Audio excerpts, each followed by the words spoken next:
Hey, this is Alan Stein, leadership performance coach, and you are listening to Success is a Choice with Jamy Bechler. Providing insights to help you grow your business, improve yourself, and add value to those around you. You're listening to the Success is a Choice podcast, where you get a peek into the lives of industry leaders as they share their stories with you.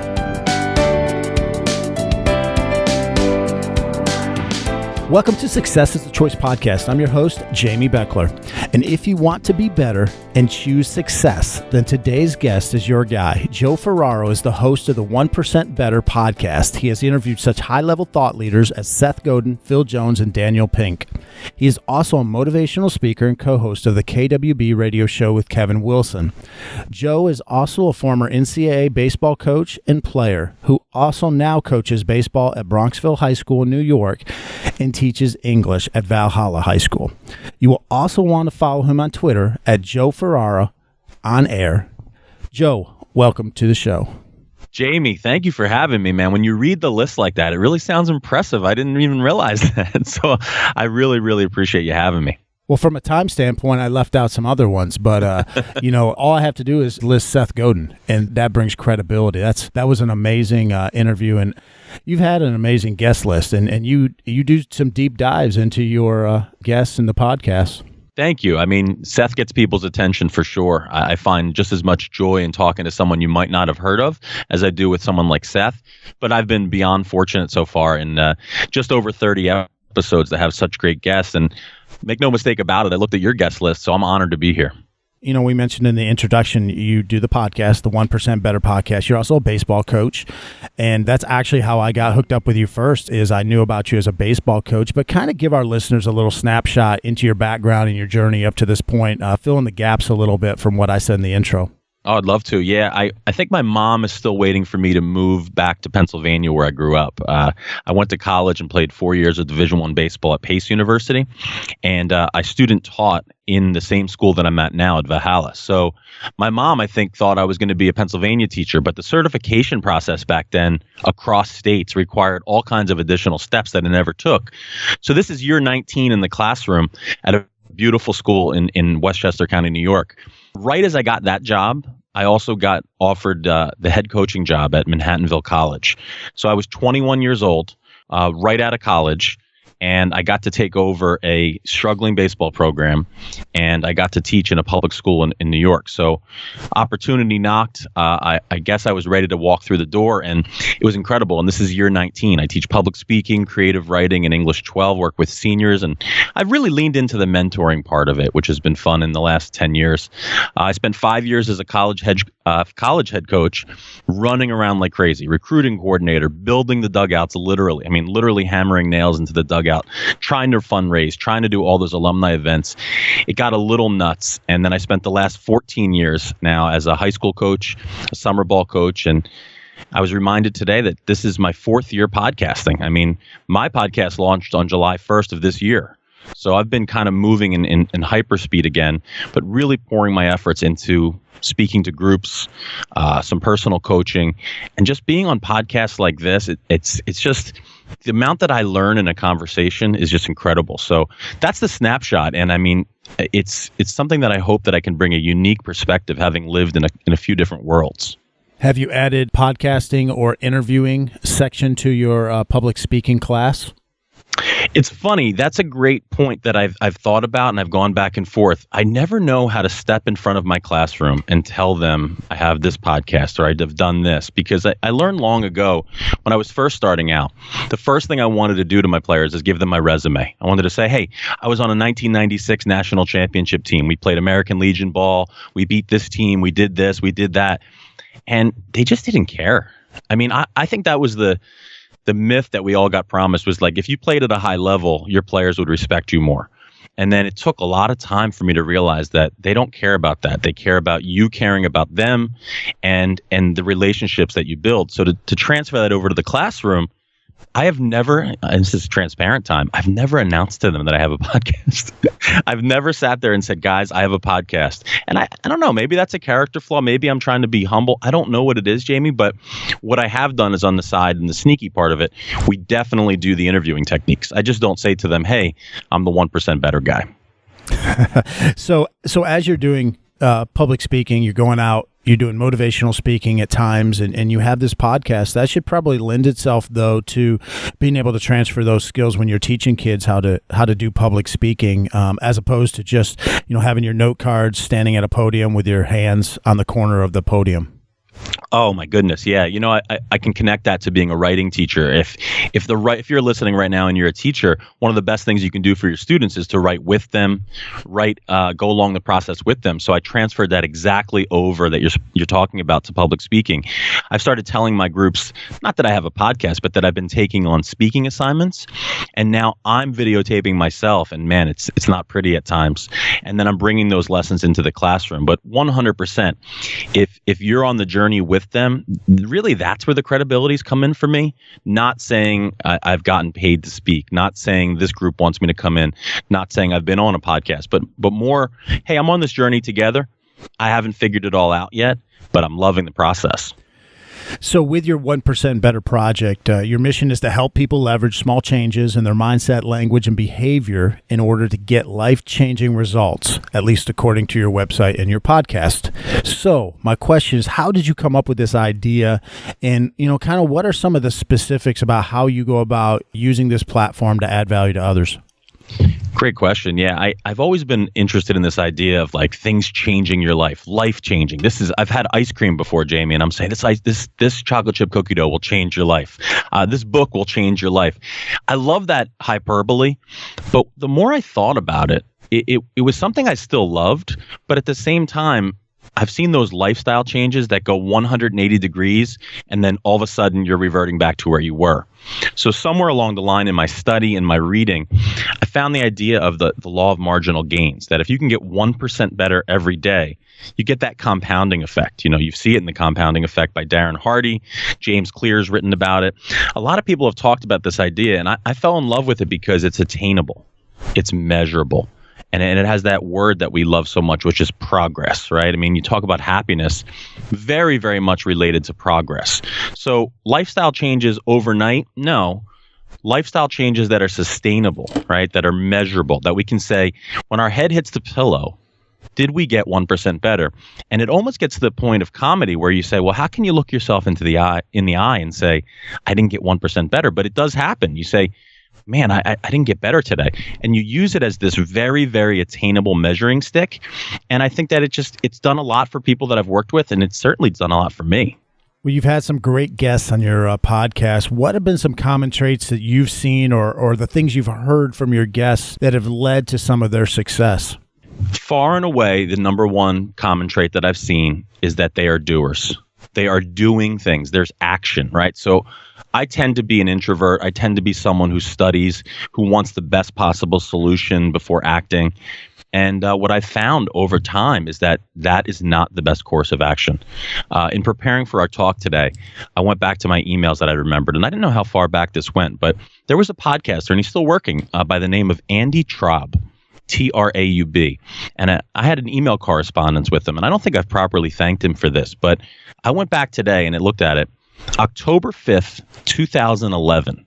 I asked him a question about what books to read, what were the ideal things. He gave me a book recommendation, and he put a line in there that I think changed my life, but I didn't realize it till much later. The line was, reading is overrated without action. Now, this is 2011. And I'm a slow learner, Jamie, because I didn't take a lot of action right away. I mean, I've only been podcasting for 4 years and listening to podcasts for 7 or 8 years. So when I look back to what Andy said, it really ties things together for me. It's reading is overrated without action. So you can study and you can fill your head, but you got Seth Godin. He's out there doing. You have Debbie Millman. She's creating. You have Chris Voss. You have Brian Kite. People that I've spoken to, they're not sitting in a laboratory waiting for the perfect answer. They're walking in a direction, and then they're able to change course. So if you say to me, what's the common traits? By far, that's the one that I've seen over and over again. Have there been some episodes that have really stuck out to you or more memorable, or maybe just things specifically that people have said that kind of surprised you or just stuck in your mind more than others? Yeah. I mean, I love I love something about each one of the episodes, but when I thought about this question, the first thing that comes to my mind is Debbie Millman, episode 7. I think for your listeners, and I don't know if you've had a chance to do this, I plan to do it again this week, actually. I'm on a little bit of a vacation from school, and outside of the classroom, I want to try this. On episode 7, Debbie talks about something called the 10-year plan. And when I think about mindset, language, and behavior, this is one of those that kind of like intersects all three. She says that you grab a notebook, you sit down with a great cup of coffee or your favorite beverage, and you write your perfect day 10 years from now. Now, she uses 10 years for her students. I actually recommend for most of our listeners here, 5 years. So what is your perfect day 5 years from now? So I did this exercise a year ago. And while I was writing it, and she says, use as many details as possible. What do your sheets feel like? What smells in the air? Where do you live? Who are you with? What's your work look like? Bed to bed. Wake up to the sleep. Every detail of your perfect day 5 years from now.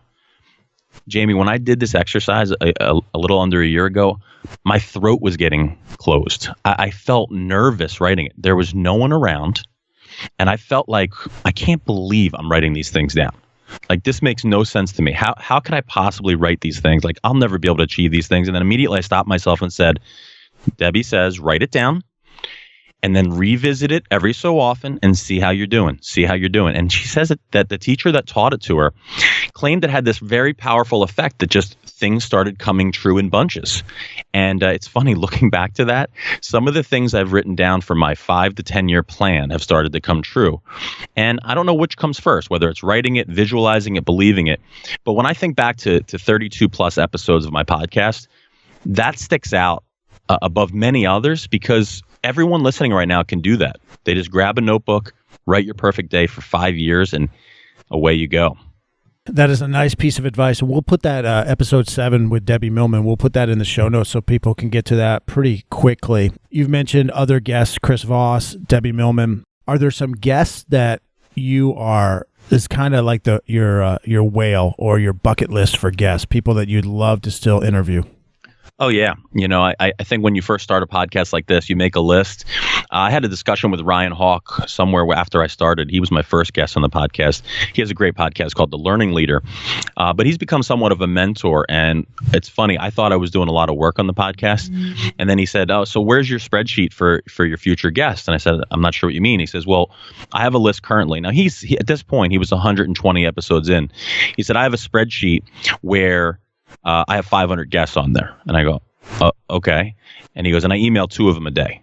And I said, okay, I got to get back to work. So I started taking that on, emailing 2 guests a day and asking them and building relationships. And lo and behold, the guest list has just magnified and it's incredible. But bucket list, I would never have the audacity to say this to you a year ago. Derek Jeter, Lou Holtz, Oprah, Brian Koppelman, Michael Jordan, people of that ilk. I just have, after using the exercise with Debbie, after talking to so many great people like yourself, those are my bucket list because I get as much joy, as I said at the top of the show, with talking to the man at the hardware store about what's the best way to saw a piece of wood. And I really mean that.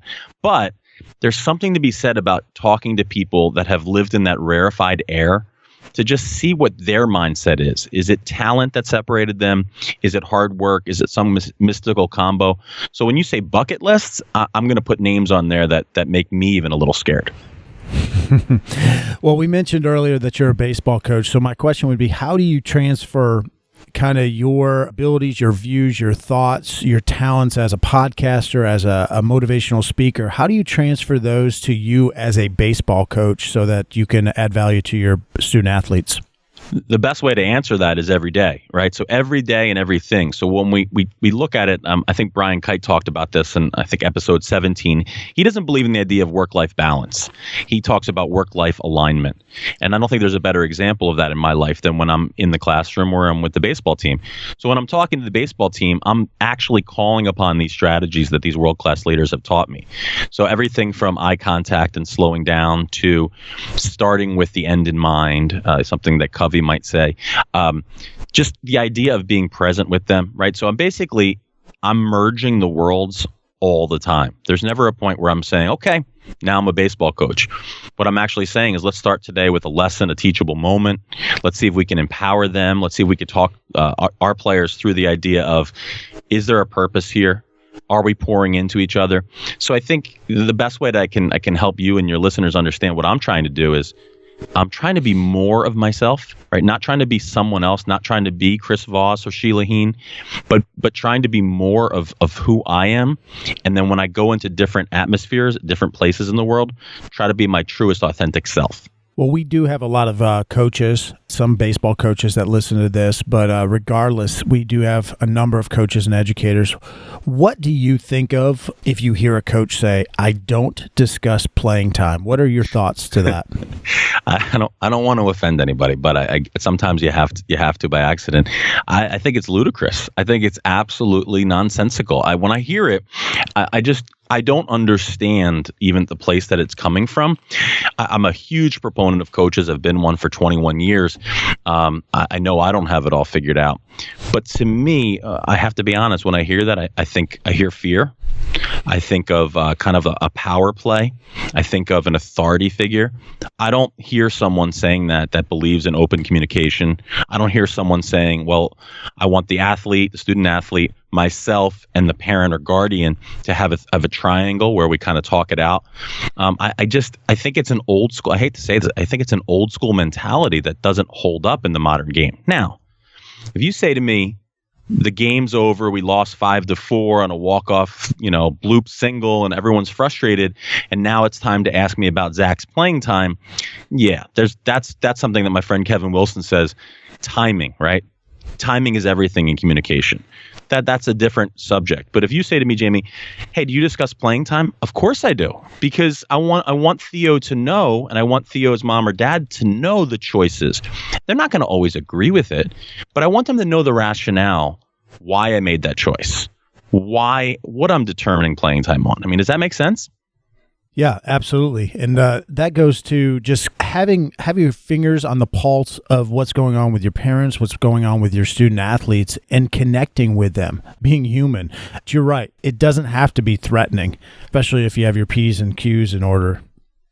Yeah, no doubt about it. I mean, I think that open communication gets you a lot further than this place from when you're sitting in a tower saying, I don't discuss playing time. We'll get back to Joe Ferraro in just a moment. He has a highly acclaimed podcast called 1% Better. What are you doing to get 1% better today? And what are you doing to maximize your opportunities for success?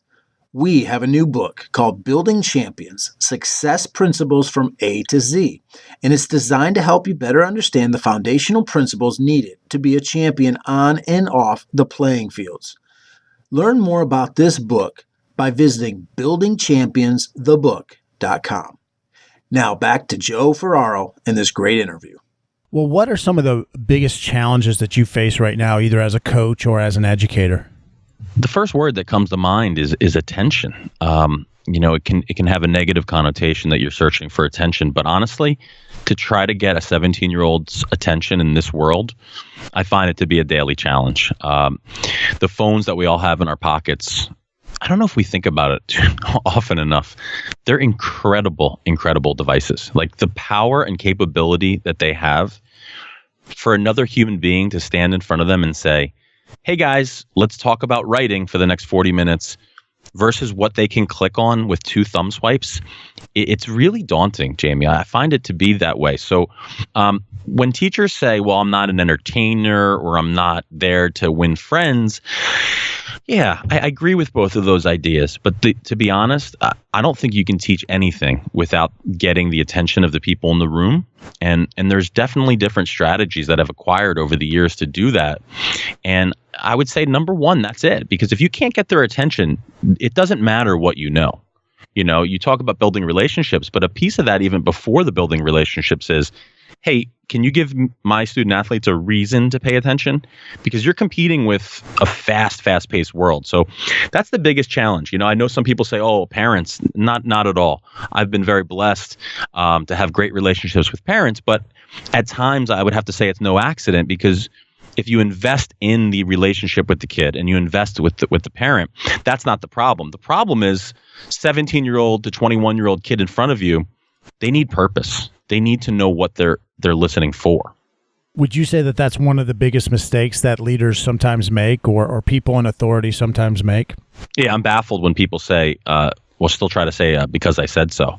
I mean, I know we all get tired, we all get fatigued, and I'm not perfect by any means, but because I said so, this is the rules, this is how we do things. These are all cancerous comments.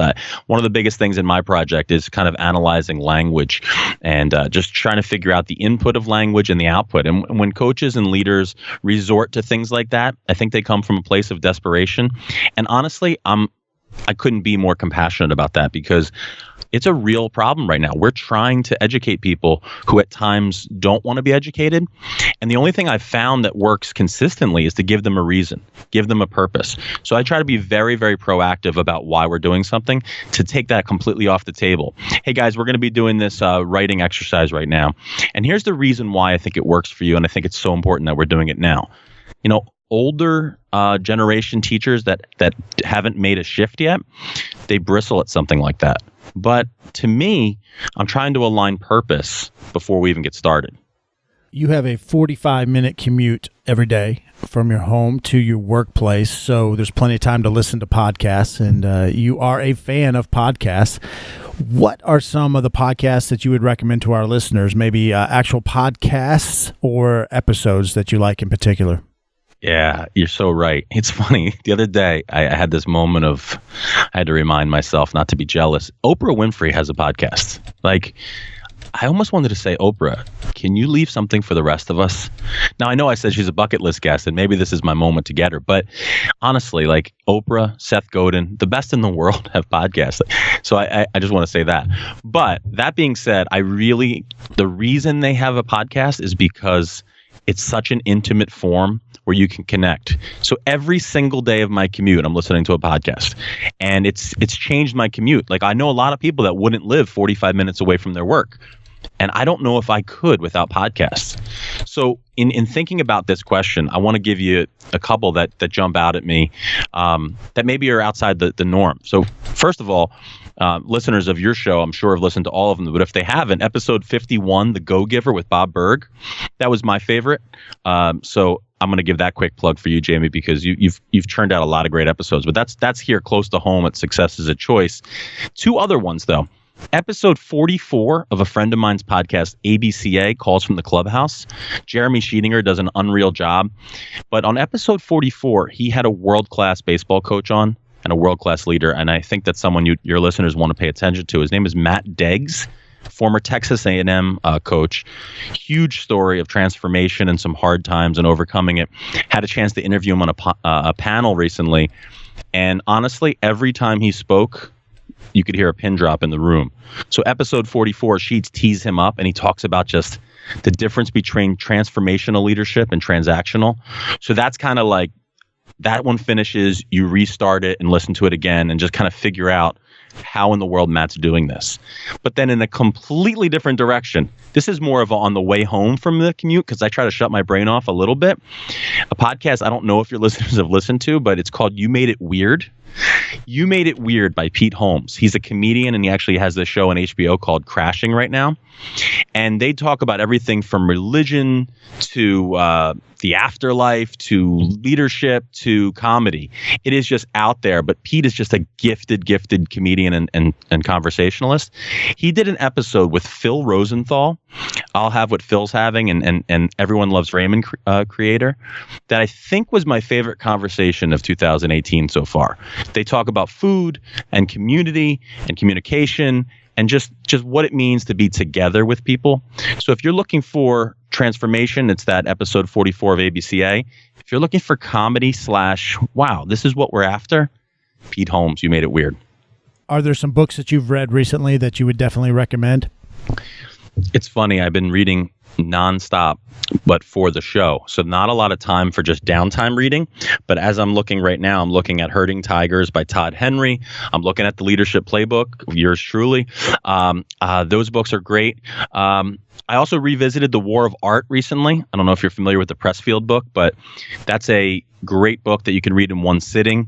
It talks about the resistance. So someone listening right now is saying, I don't know if I want to get up and write tomorrow. Pressfield says, here's how you do it. And I think those are three that jump to mind right away. Well, you've been successful as a player, as a coach. I imagine you've been successful in the classroom. I don't know what awards you've won or, how many great public speakers you've turned out. But, you've been successful with a lot of different things. What is a favorite failure that you've had? What is something that you've maybe stumbled over and recovered from? Wow. It's one of those things where people say, oh, you learn more from failure than from success. I really do try to learn just as much from success. But when I think of failure, I don't think of catastrophic things. I really think of the day-to-day grind, right? I'll go to my lunch period every so often and say the following phrase, man, teaching is hard.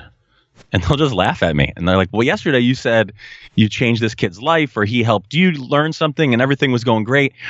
And I say, but today I brought out this exercise and I thought it was so important. And there was a kid falling asleep in the back of the room. And they say, you can't reach every kid. I said, well, I want to reach every kid. So I don't know. I think one of the favorite failures, to put it in a story very briefly, on the last day of public speaking class a few years ago, a kid was giving a speech. She was graduating. It was her farewell speech to the school and to the class. She was crying during the speech. People in the audience were crying. Like, there were actual students crying tears in a classroom. And I'm like, they're crying that the class is over. This is amazing. And I looked in the back, and sure enough, a young man was sleeping in his chair. The final day of class, he's in REM level sleep. And this young lady is pouring her soul out. And in that moment, I wanted to flip out. I wanted to explode. And I said, this is where I'm going to take a failure and I'm going to turn it into a teaching moment for me, which is you can't reach every kid. You can't reach every player. You can't reach every team member at a business. I want to try to deal with some self-compassion, do my best.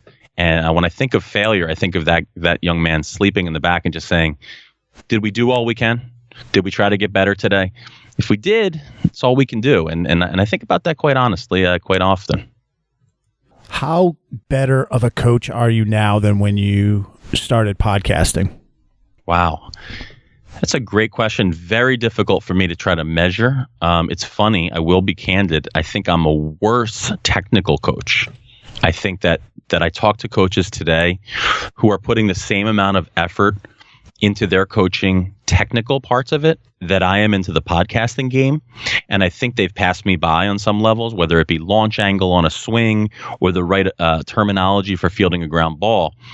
Where I think I've excelled is understanding the big picture.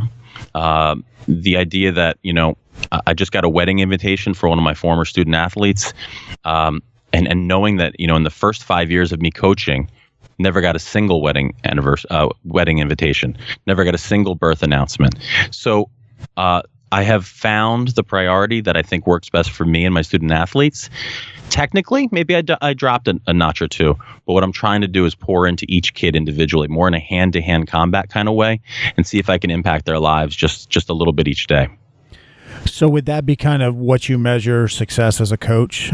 Success as in life in general. How would you measure and define that? Would it be the wedding invitations you're getting or the kids that come back 15 years later and say, thanks, coach? In a word, yes. I mean, I've always thought about success as making the world a better place. And I don't mean that in an esoteric, abstract kind of way. I actually mean usefulness. Like, was I useful today to somebody? But as I've gone on, I still think that way. But as I said, I try to make it a hand-to-hand thing. Now, hey, can I make Zach's day a little better? Can I make something measurable? And then when you get things like the alumni classroom, which we've been running, where this past year we had 60 former students come back for one more English class. I actually talked about it on my podcast, but in short, we said, what would it be like if we had one more English class? That student asked me that, and I said, well, let's try it. And in year 2, we had 60 kids come and fill a library, and I actually taught class. So things like that are incredible symptoms of success.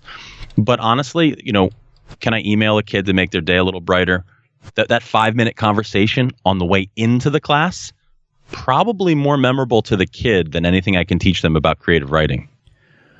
Looking back over your life, now this is a very deep question. All right, you ready? You sitting down? I am sitting, and I don't know if I'm ready. Looking back over your life, is there a purchase of $100 or less that you've made that's had a profound impact on your life? Oh, man. I love that question. Yeah, of course. I mean, I can go simple on you. I can go, as I've been trying to get a handle on my diet. I have this avocado cutter scooper, and it does like 3 things. It like takes the pit out, cuts the avocado, and scoops the avocado. I think that's like a $12.99 purchase. I mean, that'll change somebody's day in a heartbeat. From the culinary world, Jamie, we're going light here. Do you ever have those silicone ice cube trays that make like these huge blocks of ice? That is an unbelievable gift, because I think when you give gifts to someone, you're looking for that sweet spot between experience and gift. And like when someone makes an ice cube tray, those things last through the apocalypse. So like you give them that gift and they have it forever. So those are like 2 small ones. And then honestly, I always try to beat the drum on this. A favorite book, right? So if you think of like Linchpin by Seth Godin or like Outliers by Malcolm Gladwell, the book costs $22, let's say. If you get one idea out of it that you remember in a year for $22 for the cost of 4 coffees, it's like we have this idea of expectation. So when you talk about under $100, you can buy 5 books for $100.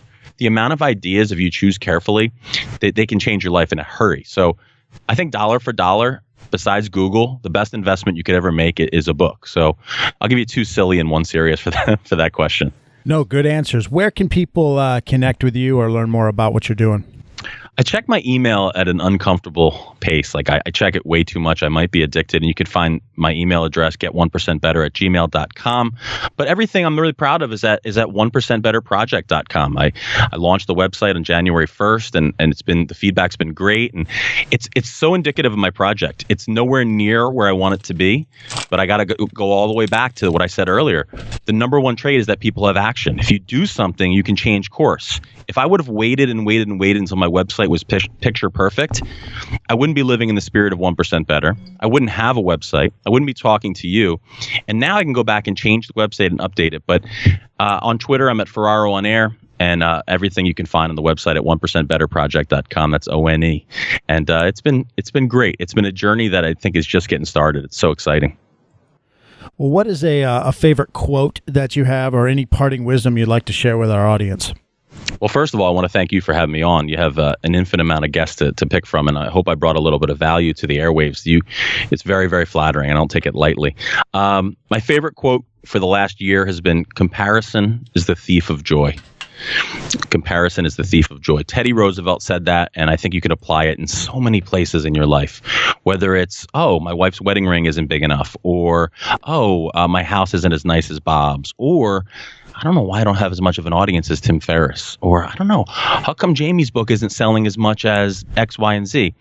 Those things get us nowhere. And for Teddy Roosevelt to be writing about that in the late 1800s, I think he just crushed it. I don't think we get anything by saying, why am I not Seth Godin?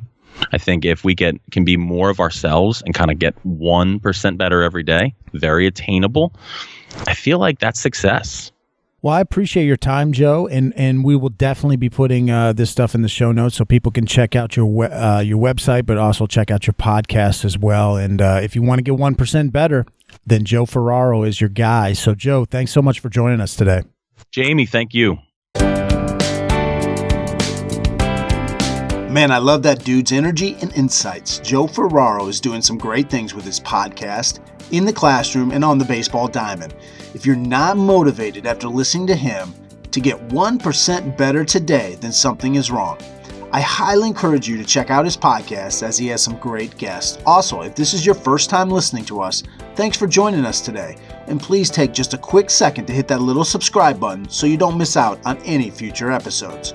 Thanks so much, and until next time, remember that success is a choice. What choice will you make today?